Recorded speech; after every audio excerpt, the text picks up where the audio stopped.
हमने किस किस को वोट दिया है मालूम है आपको? राहुल गांधी के बाप को वोट दिया, उनके दादी को वोट दिया, उनके पूरे खानदान के लोगों को हम लोगों ने मंत्री संतरी बनाया, लालू यादव को मुख्यमंत्री बनाया, हमने राबड़ी देवी को मुख्यमंत्री बनाया। लेकिन उसके बाद क्या हुआ?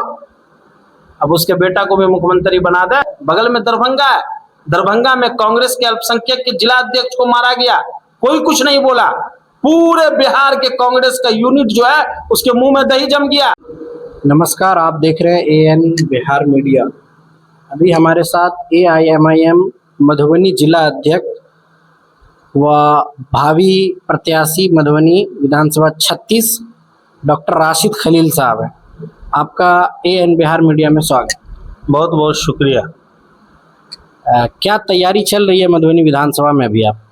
आप लगातार क्षेत्र में घूम रहे होंगे, कवरेज कर रहे होंगे, आपको अंदाज़ा होगा कि मधुबनी विधानसभा में एआईएमआईएम पिछले दिनों से जो लगातार कैंपेन कर रही है, तो काफ़ी मजबूती के साथ हम लोग यहाँ पे काम कर रहे हैं। हर गांव, हर पंचायत में हमारा जनसंवाद कार्यक्रम हो रहा है, लोगों से मिल रहे हैं, गांव की समस्याओं को जान रहे हैं। वहाँ के लोग पिछले 10 साल से जो परेशान हैं, चाहे जो भी रोड का मसला हो, नाले का मसला हो, कई जगह पे स्कूल का मामला है, बहुत सारी चीज़ें हैं, तो हम लोग कर रहे हैं। साथ में संगठन का भी काम हो रहा है, संगठन दिन ब दिन मजबूत हो रहा है, हमारा यहाँ पे संगठन का विस्तार हो रहा है और बहुत मजबूती के साथ, जोश के साथ, खास करके युवाओं में बहुत ज़्यादा जोश है। और जो यहाँ पे मधुबनी विधानसभा के अंदर जो पढ़े लिखे लोग हैं, उनके अंदर बहुत ज़्यादा इस चीज़ को लेकर जोश है, क्योंकि उनको लग रहा है कि जब तक मजबूती के साथ अपनी हिस्सेदारी के लिए हम नहीं लड़ेंगे। और मधुबनी में लोग बदलाव चाहते हैं। बदलाव इसलिए चाहते हैं कि किसको हराना है, किसको जिताना है। बदलाव इसलिए चाहते हैं कि पिछले 10 सालों में मधुबनी के जनता को जो धोखा मिला है, जो लोग वोट लेकर 2015 में गए वो सीधा 20 में आए, फिर जो 20 में गए वो सीधा 25 में आ रहे हैं। और आप देख ही रहे होंगे कि एमआईएम के लगातार विरोध के बाद कुछ जगहों पे काम होना शुरू हुआ है। हम पूछ रहे हैं कि चुनाव के 1.5-2 महीने बचे, विधायक जी 10 सालों में जो काम नहीं करा पाए, अब वो वादा कर रहे हैं कि हम 10 दिन में करा देंगे। ऐसा कैसे हो जाए? तो होगा नहीं।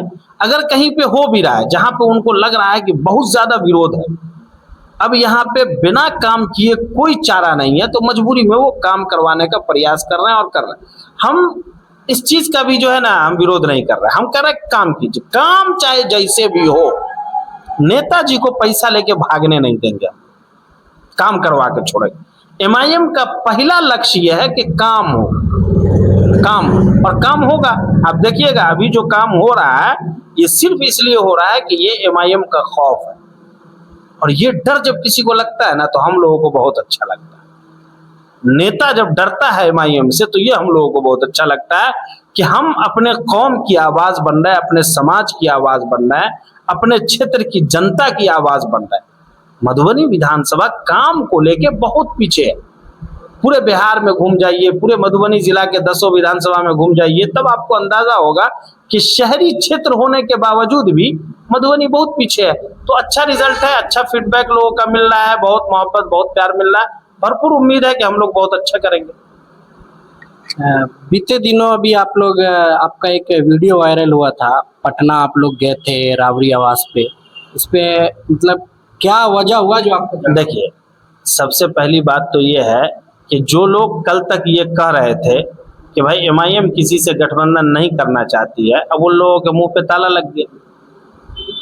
भाई एमआईएम कब नहीं गठबंधन? एमआईएम तो हमेशा से इस बात के पक्ष में रही है कि तमाम सेकुलर जमात, सेकुलर पार्टियां एक साथ मिलकर चुनाव लड़े और हम लोग आसानी से भाजपा को हरा देंगे। भाजपा सिर्फ इसलिए जीतती है कि सेकुलर पार्टियों के बीच बंटवारा है।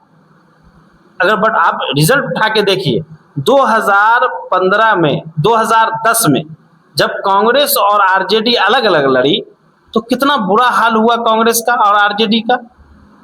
पूरे बिहार में सुपड़ा साफ हो गया, कांग्रेस का भी और आरजेडी का भी। तो फिर जब 2015 में दोनों मिलकर लड़ी, 20 में मिलकर लड़ी, तो अच्छा रिजल्ट आया। तो इसका मतलब यह है कि जो भी सेकुलर दल है वो अगर मिल के लड़ेंगे तो अच्छा रिजल्ट आएगा। अब आप देख लीजिए कि हम लोग पटना नहीं गए, पटना के लालू आवास के बाहर हम लोग गए, ये पहला ये नहीं था। पहले हमारे प्रदेश अध्यक्ष अख्तरुल ईमान साहब ने प्रयास किया और पार्टी के कई जिम्मेदार लोगों के हाथों आरजेडी के कार्यालय और दूसरी पार्टियों को लेटर भेजा गया कि भाई हम भी चाहते हैं कि हमें गठबंधन का हिस्सा बनाया जाए।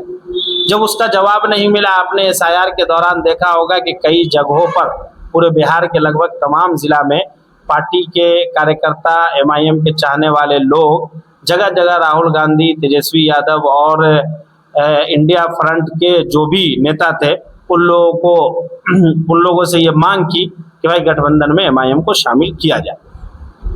फिर उसके बाद आपने देखा कि तेजस्वी यादव जगह जगह मीडिया में बैठकर ये कह रहे हैं कि भाई हमसे कभी ये मांग ही नहीं किया गया, हमारे पास कोई लेटर ही नहीं आया, हमारे पास कोई ऑफिशियल कोई हमको इन्फॉर्मेशन ही नहीं है। तब हम लोगों ने, हमारे रियासती सदर अख्तरुल ईमान साहब ने ये फैसला लिया कि भाई जिसकी कान गूंगी हो गई है और जिसकी कान बहरी हो गई और जिसका आंख अंधा हो गया है, चलो उसको ढोल नगारे से जगाया जाए। और हम लोग 10 नंबर राबरी आवास के बाहर वहां गए, हम लोगों ने प्रदर्शन किया। आपने देखा कि अख्तरुल ईमान साहब ने बहुत साफ लहजे में कहा कि हम ये नहीं चाहते हैं कि सेकुलर वोटों का बंटवारा हो, इसलिए हम 6 सीट पर भी हम सब्र करने को तैयार है, लेकिन भाजपा को किसी भी कीमत पर यहाँ से हटाना है। अब जो लोग ये कह रहे हैं कि भाई एमआईएम अलायंस का भीख मांग रहा है, वो लोग सियासी तौर पे अभी नाबालिग हैं। लोग तो ये भी कह रहे हैं कि जो एमआईएम अकेले मतलब अपने बल पे 5 सीट 6 सीट जीत सकती है, उनको 6 सीट मतलब भीख मांगने की क्या जरूरत, वो भी ढोल ताशा ये सब लेकर। देखिए, हम 18% मुसलमानों को ये बताना चाह रहे हैं कि आपकी सियासी औकात क्या है, इसको समझिए।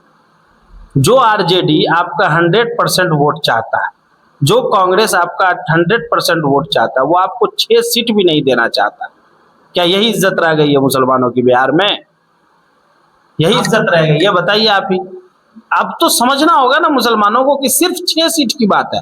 हम इसलिए ये चाह रहे हैं कि ये हमारी लड़ाई जो है, ये सेकुलर फ्रंट की जो लड़ाई है, इसको मजबूती से लड़ा जाए। इसमें हमारा उसका, अभी आप देख लीजिए ना, हम 6 सीट मांग रहे हैं, नहीं दे रहे ना।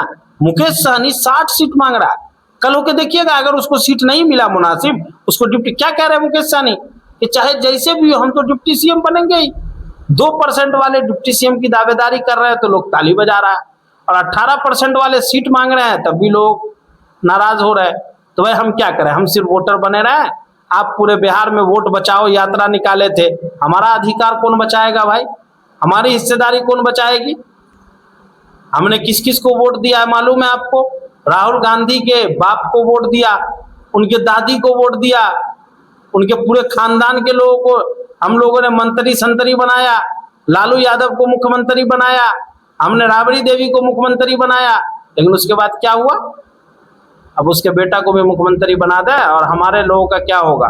हमारे लोग जो पिछले 20 साल 25 साल से संघर्ष कर रहे हैं बिहार की गलियों में, सड़कों पे, उनका क्या होगा? आप मधुबनी विधानसभा ही में देख लीजिए, जिस आदमी की अपनी कोई सियासी बिसात, कोई औकात नहीं है, 6000 की आबादी वाले को टिकट देते हैं, और जिसकी आबादी यहाँ पे लगभग 25 से 26% है, उसको कोई पूछने वाला नहीं है। और जब किसी मुसलमान को, किसी अल्पसंख्यक को इसी मधुबनी विधानसभा में टिकट मिलता है, तो उसी समीर महासेठ के परिवार के लोग उसको हराने का काम करते हैं। ये तो इतिहास है इनका। फिर भी तो आप अली अशरफ फातमी साहब के बारे में बोल रहे हैं, मगर वो आए दिन जहाँ प्रोग्राम हो रहा है तो बोलते हैं वो कि एमआईएम बी टीम है, सी टीम है। देखिए, अली अशरफ फातमी साहब हो, चाहे डॉक्टर शकील साहब हो, चाहे सिद्दीकी साहब हो, ये सब लोग हमारे लिए इज्जत माब हैं। हम इस पे कोई टीका टिप्पणी करने के पक्ष में नहीं है। उनको क्या कहना है, नहीं कहना है, वो उनकी मर्जी है। लेकिन इतना याद रखिए कि कल होकर अगर अली अशरफ फातमी के ऊपर भी अगर जुल्म होगा तो कोई नहीं बोलेगा, लालू यादव के मुंह से आवाज नहीं निकलेगी, तेजस्वी यादव गूंगा हो जाएगा, राहुल गांधी गूंगा हो जाएगा, लेकिन अगर आवाज निकलेगी तो असदुद्दीन ओवैसी की आवाज निकलेगी, अख्तरुल ईमान की आवाज निकलेगी। आपने पिछले दिनों देखा होगा ना, तो मुख्तार अंसारी हो, चाहे अतीक अहमद हो, चाहे शहाबुद्दीन साहब हो, चाहे हिंदुस्तान के किसी भी लीडर, बगल में दरभंगा है, दरभंगा में कांग्रेस के अल्पसंख्यक के जिला अध्यक्ष को मारा गया, कोई कुछ नहीं बोला। पूरे बिहार के कांग्रेस का यूनिट जो है उसके मुंह में दही जम गया, क्या मुस्लिम क्या गैर मुस्लिम सबको सांप सूंघ गया। लेकिन बोला तो अख्तरुल ईमान बोला, और उसके बोलने के बाद कार्रवाई भी हुई। तो आप इस चीज को समझिए, हम ये ना, हमारी लड़ाई किसी से नहीं है। अभी पिछले दिनों फैयाज साहब को गालियां दी गई ना, सब चुप थे, एमआईएम के लोगों ने बोला। अब देखिए हमारा इंटरव्यू उठा के, हमने बोला बचौल के बारे में, हमारे मिथिलांचल प्रभारी वकार सिद्दीकी ने बोला, हमारे जाले के नेता फैसल रहमान ने बोला। तो भाई फैयाज हो, फातमी हो, सिद्दीकी हो, शकील हो, चाहे कोई भी साहब हो, जुल्म होगा तो हम तो बोलेंगे। और वो हमारे बारे में क्या बोल रहे हैं नहीं बोल रहे, ये उनका मसला है। वो बहुत बड़े हैं, सियासी तौर पे हमसे बहुत बड़े हैं, उम्र में हमसे बहुत बड़े हैं, हम हर हाल में उनकी इज्जत करते हैं, वो एक अलग मसला है, उससे कोई लेना देना नहीं है। जहां पे विचारधारा की बात आएगी तो हम बोलेंगे।